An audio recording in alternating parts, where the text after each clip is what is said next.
डेढ़ 2 महीने चला, करोड़ों पब्लिक आई, अलग अलग पार्टियों के कंट्रोवर्सी बयान आए। किस तरीके से देखते हैं? मैं सोचता हूँ अब तो कोई कंट्रोवर्सी होनी नहीं चाहिए। जब आधा हिंदुस्तान वहाँ पहुँच गया, और मैं तो ये भी कहूँगा कि जब खुद राहुल गांधी जी, जो कांग्रेस के वरिष्ठ नेता हैं और सदन के अंदर विपक्ष के नेता भी हैं, वो खुद भी वहाँ जा कर के और डुबकी लगा के अपने पाप धोने का उन्होंने काम जो किया, तो फिर इससे बड़ी बात और क्या हो सकती है। जब वो भी वहाँ मानने लगे हैं, तो मैं सोचता हूँ कि हमारे देश के प्रधानमंत्री नरेंद्र भाई मोदी जी को धन्यवाद देना चाहिए कि आस्था सब में पैदा हुई है, और उनके मन में भी आस्था पैदा हुई तो सभी में आस्था बनेगी, पैदा होगी, धीरे धीरे आएंगे। थोड़ा देरी हो सकती है, लेकिन सब में इस प्रकार का भाव जागृत होगा। हमारी राष्ट्रीय धरोहर के प्रति त्रिवेणी संगम है, वहाँ गंगा यमुना सरस्वती का त्रिवेणी संगम है, वहाँ जाकर के और डुबकी लगा करके और अपने आप को सौभाग्यशाली मानते हैं, तो ये प्रेरणा और लोगों में भी जागृत होगी। सर, जिस तरीके से पक्ष और विपक्ष में जिस तरीके से विधानसभा में जो देखने को मिल रहा है, अध्यक्ष जी कल भावुक हो गए और विपक्ष के ऊपर आरोप लगा रहे हैं। विपक्ष के नेता हैं गोविंद सिंह डोटासरा, जो प्रदेश अध्यक्ष हैं कांग्रेस के, वो लगातार बाहर धरना प्रदर्शन बयानबाजी, इस तरीके से देखते हैं सर ये सारी चीज़ों को?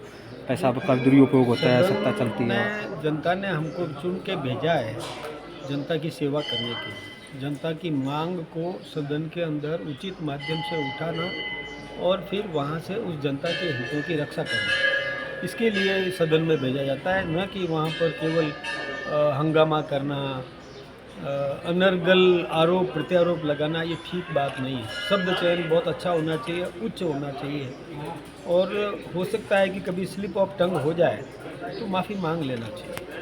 तो एक राष्ट्रीय पार्टी के और प्रदेश के अध्यक्ष डोटासरा जी, उनसे कुछ गलतियां हुई है, शब्द चयन में त्रुटि हुई है, आसन के प्रति उचित शब्द प्रयोग नहीं किए, अनुचित प्रयोग किए, तो उनको माफ़ी मांगना चाहिए। कल दूसरा, जब वो आसन के चैम्बर में जाकर के माफ़ी मांग सकते हैं और ये वादा करते हैं कि मैं सदन में माफ़ी मांगूंगा, और उसके बाद सदन आहूत होता है, तो उनको वही प्रक्रिया अपनाना चाहिए।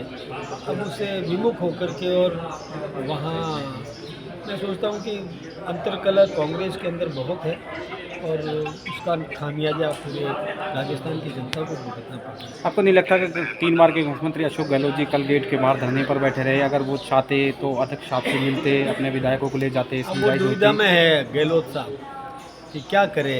एक तो उनका परम शिष्य वो माफ़ी मांगने के लिए नाटक कर रहा है, और दूसरी तरफ वो मनाने की कोशिश करे। तो कहा तो उन्होंने यही है कि सदन का और आसन का सम्मान सबको करना चाहिए, लेकिन वो भी अपने शिष्य को क्लियर नहीं कह पाए, क्लियर निर्देश देना चाहिए। या उनके मन में ये भय था कि ये मानेगा ही नहीं, अब तो अध्यक्ष है और अब मैं कुछ नहीं हूँ, तो ऐसा सोच करके और उन्होंने क्लियर नहीं कहा। सर, आपने दूसरी बार पदभार ग्रहण किया है, नई टीम आपकी अब कब तक देखने को मिलेगी? किस तरीके से जल्दी संगठन तैयारी प्रक्रिया में है, वो जल्दी बन जाएगी।